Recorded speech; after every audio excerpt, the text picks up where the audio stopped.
Same kind of question I asked KG. LeBron James' comments were blank. Inappropriate, whiny, all the above. The Cleveland Cavaliers, they have given him everything he wanted. They have the highest payroll in NBA history.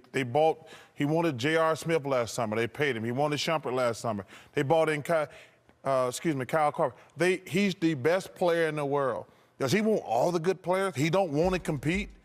He is an amazing player. But this notion, they're the defending champs. And for him to be trying to hold anything over Dan Gilbert's head, and I love all these wild punk-ass reporters on television who's afraid to call out LeBron. LeBron's a great player and a great guy. But this notion that he's got to have all the best players on his team. He's got Kyrie Irving and Kevin Love. He wants everybody. He don't want to compete. He want to be the favorite all the time. It just pisses me off that a guy that great don't want to compete. His comments were what, Kenny? Inappropriate. And you stole his answer. Yeah, it was inappropriate. And you cheated off my test. That's why he's successful today. But I'll tell you what. Everyone has his perspective. This is our perspective. But we can't understand your perspective when you are the best player in the world. We can't understand your perspective when you have 2 All-Stars. We just can't understand it. So it's like the guy who says, well, you know, I got a Lamborghini, I got a Bentley and a Ferrari, but I need an everyday car, man, to get. We can't understand that perspective, man. I'm sorry. You have 3 of the best cars in the world. So, and you need an everyday Chevy to get you around, a U-Haul things around. We can't have sympathy for you. You could have that perspective, but we can give you no sympathy when you are LeBron James, the best player in the world, with all of those tools, top-heavy tools. We cannot have any sympathy. That's my understanding of it. Shaq. His comments were inappropriate, but Chuck, don't ever say LeBron doesn't want to compete. Does he need all the good players on this team to win? Yes. You know, it's inappropriate because I think in a professional manner he could have went upstairs. You know, they have great history, they have some bad history, but you know the history was rekindled. He should have went upstairs. But you don't think there's something wrong with even wanting more? No, let me like finish. from where you are not. now. You don't think that there is something fundamentally wrong? Something fundamentally like with wrong. saying that he wants more. You played for a team that had Big Four. You forgot about that? You, Akeem, Scotty. First of all, it doesn't matter. That wasn't even close. It doesn't matter. No, it's not even close. It doesn't matter. We were all old men way past our prime. It doesn't matter. This guy just won the championship. He got a young Kyrie Irving and a terrific Kevin Love. And but it takes more than that to win the championship. They just won the championship. What do you mean it takes more? Okay. They just won the championship. First of all, you know nothing about going back-to-back. I do, and Kenny do. You listen.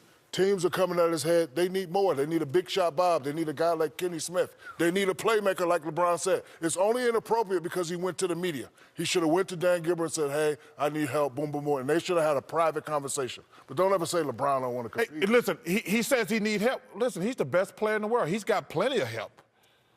Why don't he he's looking at, don't you think, looking at Golden State and saying, boy, they added Kevin Durant. But that's none of his business, Ernie. I know, but don't you think you want to be the GM for every team in the league now? I'm just saying, don't you think that provides his view of where Cleveland is and their chances of repeating? Cleveland's done everything. Ernie, they got the highest payroll in the league. They don't have any tradable parts. I'm just trying to say why LeBron might be looking at that as saying, go ahead. He says, we're not as good, and they're better than they were. He doesn't have that right because what Kevin Durant did was not ordinary.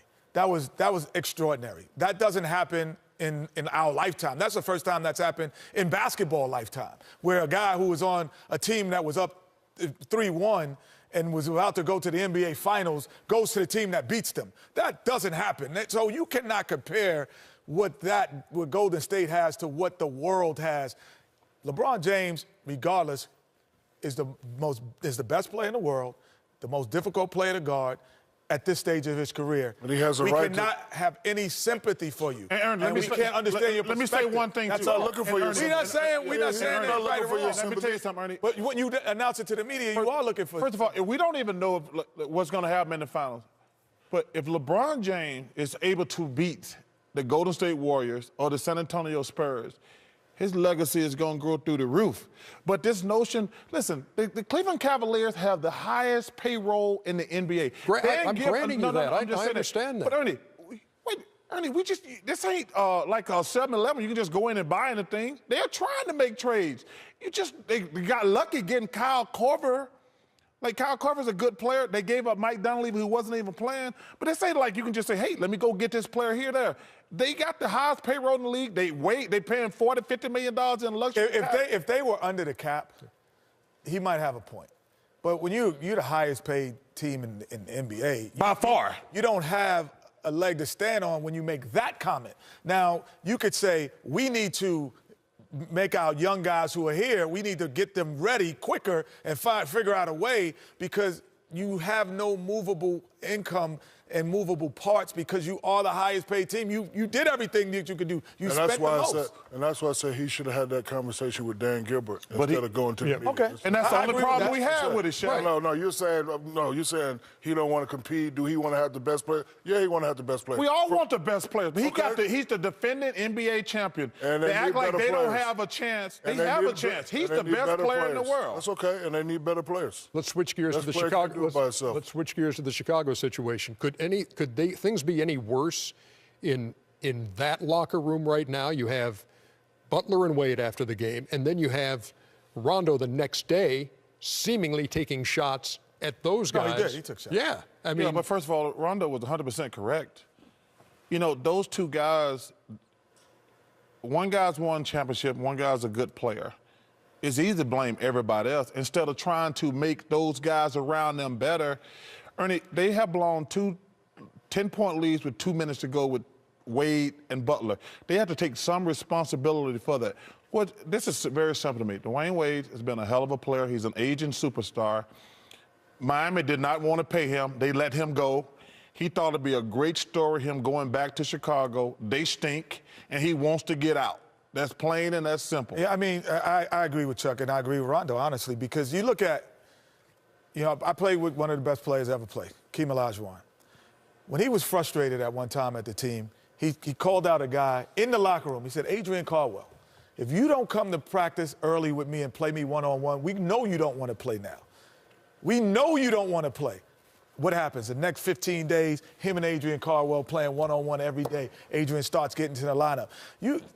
A lot of times when guys are talking into the microphone, as Kevin said it, I felt like I was on Kevin Garnett's team, and I'm listening. I got a bird's-eye view of what he says to his team. That was probably the best Area 21 I've seen. But the fact that he comes in and able to say it to all you got to do is walk over. Hey, Chuck, man, I got a problem. You're not passing the ball out to double team. But when you go into the microphone and say it, it's almost like a cop-out, and it's a little cowardly because you don't want to face the music. It almost feels cowardly to your team mates when you do that first, when you don't do that last. Now, if you've done that and you've gone through all of these routes, and you're like, I've talked to him, I went here, I've talked to management, I've talked to coaches. We're not ready to play. That's a whole different story. And I think it creates a better environment and it sends a better message. Ernie, I've did both. Have player-only meetings. We fight in the locker room. I, called them out in the media. I think it's a test. I think the problem has started because Rondo is having problems with the coaching staff. That right there can split the locker room a little bit. And then, I don't like to call that coaching, but I think this is the wrong coach for that type of team. You need a special individual with certain leadership qualities to get everybody to come together. Jesus. Was it good? Was it bad? Just Jesus. That's the only way that team gonna be good. Yeah, you got Benny Hinn. Yeah, you're right. Jimmy Swaggart. Only God can help that team. They awful. back with more in just a moment.